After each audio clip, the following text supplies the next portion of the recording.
Hi everyone, sorry there was no video on Friday, just one of those days where it just got a little bit crazy and didn't have time to record a video, but I will do that today for you and make up for not a video on Friday by doing one on Sunday. And today we're going to talk about why UK stocks are crashing and just some UK stocks in general that are crashing quite hard.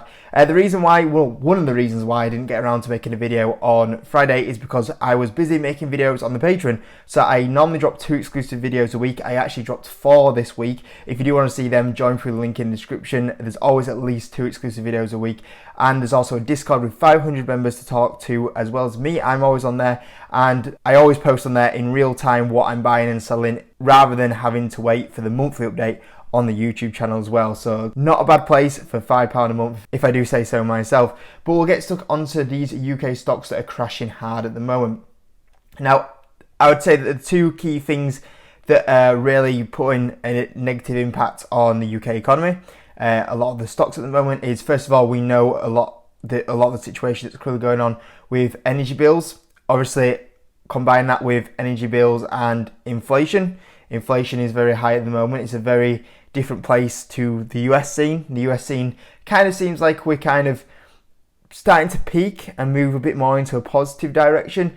The UK at the moment, unfortunately, does seem a lot worse, and it doesn't seem to be improving at all. In fact, it just seems to be deteriorating even more. So that negativity has really been put into the UK economy, seeing a lot of UK stocks, I think, being hit hard. Well, a lot of the UK stocks have been hit hard for the last few months, but I think it's especially in these last few weeks, all this has done is put more pressure on UK stocks, and some of them have been hammered, 30, 40, 50%.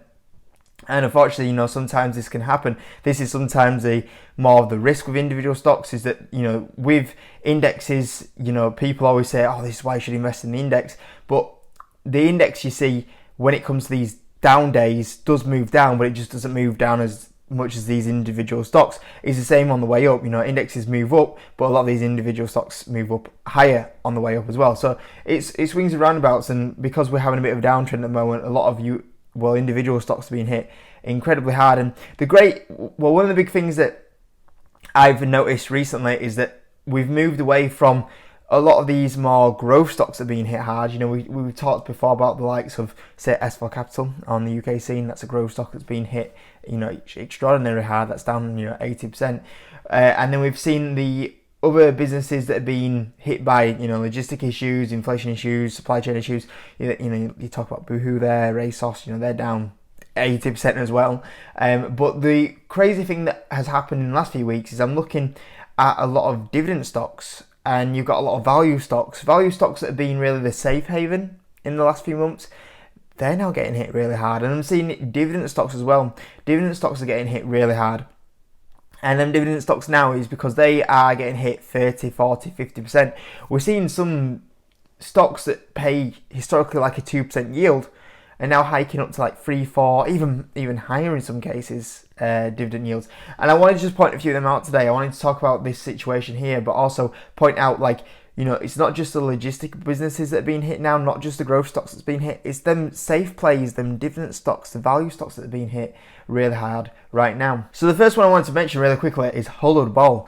This stock has been hit so hard recently. This is now 12% down in 5 days. Massive downtrend in the last 5 days. And really, since it kind of peaked around this start of 2020, when it came out with some amazing financial results, we saw the business was growing something like 30+% in revenue. I think profit was growing very high. I think that was around 50% growth. I'll have to double check that one.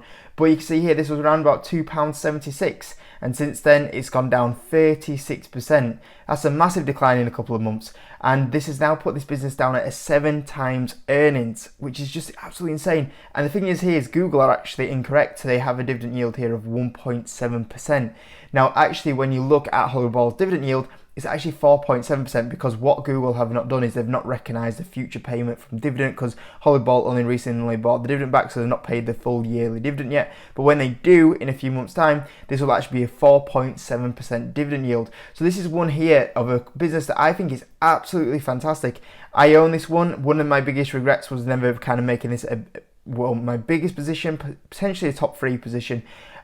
I always wanted to buy more of this, and now I'm pretty much kind of getting towards break even. It's the lowest point basically before we had this vaccine jump in November 2020. I'm sure many of you guys remember that day. That was an insane day. I remember just opening up the account and seeing like this stock was up 20%, 30%. We're now back down at them top points where it's below that period of time, which is just crazy. 7 times earnings, 4% dividend yield for a business like this that just grew profit at insane rates. It just grew revenue over 30%. It's hiking its dividend up massive amounts. It's now expanding into Canada. I mean, it's just one example of what's kind of going on here. Airtel Africa, you guys know I made a video about this not too long ago. I think this is a fantastic dividend stock in the UK scene. It's expanding on the telecommunications growth in Africa, as well as the data service and the payment part, the digital payment part as well. And same again, this is now trading down at 8 times earnings, and it's growing at a 3% dividend yield. It's at a 3% dividend yield as well, which is insane. House builders just continue to get hit and hit and hit. And I'm just a bit confused with the situation here. You look down here when it kind of peaked around that 1st of April. For example, Taylor Wimpey's down 40%. Whichever house builder you potentially prefer, whether it be, Persimmon, I know a few people like Persimmon, Red Row. Obviously for me, I like Barrett Developments, but just behind it is Taylor Wimpey. I think Taylor Wimpey is a good one. You're looking at a business like this, it's down, 40% in the last few months. And you're looking at the housing market, and the housing market isn't really having much of a slowdown. It's still fairly strong. There's going to be a period of time where it's going to have a cooling phase because we've just gone on a massive selling spree and demand, and that's not going to continue in that uptrend forever.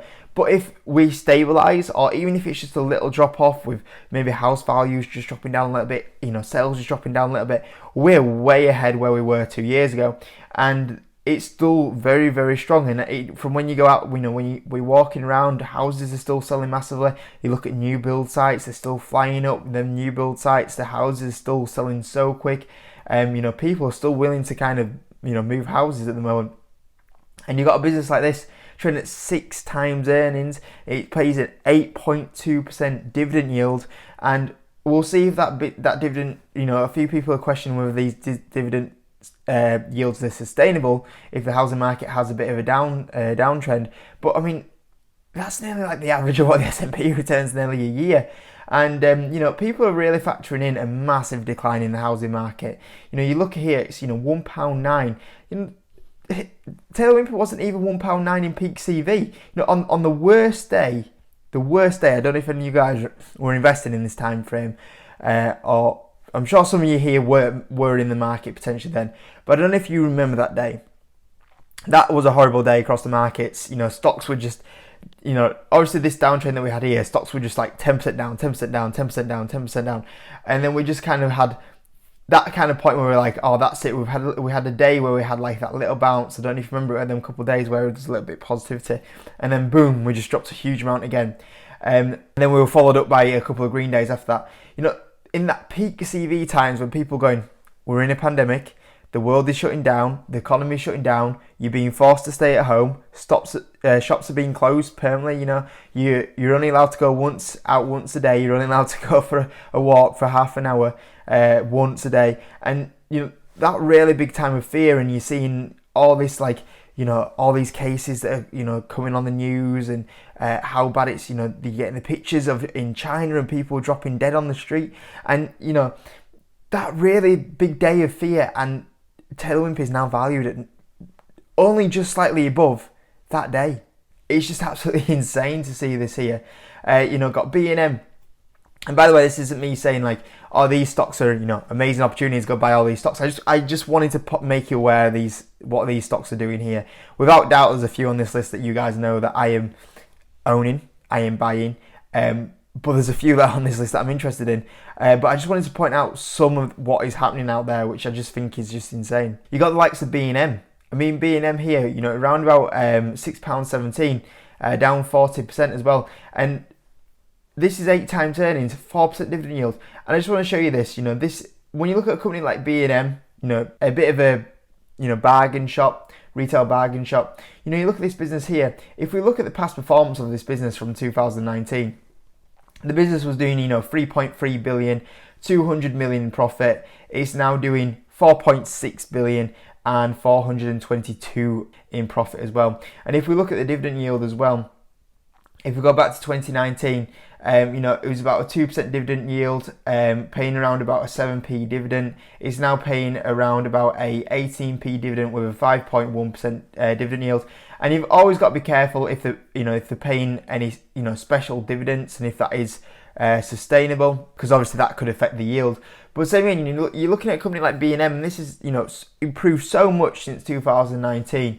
And then you look at what the business is doing here, and you can see that the share price has basically gone back to 2019 levels.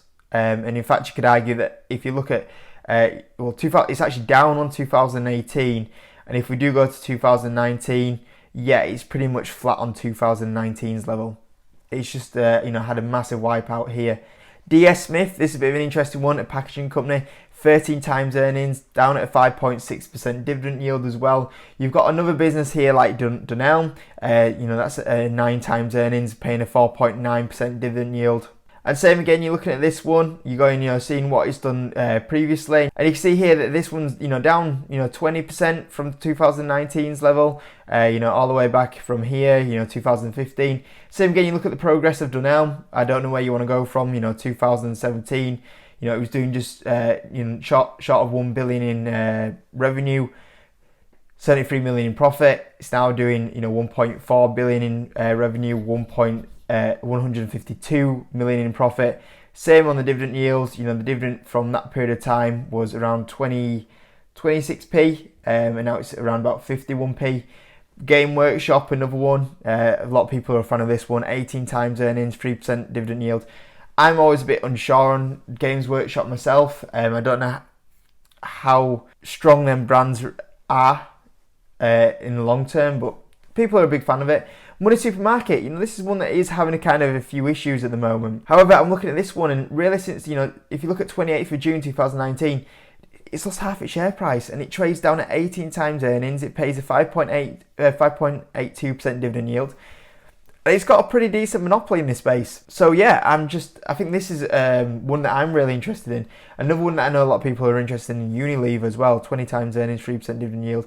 This one is holding up a little bit better than the other ones, as you can see here, but still even this is having a bit of a downtrend. So yeah, I just thought I'd make a video here just today, talk about some of these UK stocks, talk about what's causing them to dip, and also just pointing out that it's a bit of a strange market now where we've moved away from it just being that kind of growth stock and stocks that have been actually impacted very much financially to nearly everything now. Nearly everything. And even the safe value plays with dividend stocks, even they're dropping now, and a lot of them are dropping, and you're seeing decent valuations, very high dividend yields, 3, 4, 5, 6, 7, 8% dividend yields now, which is just insane.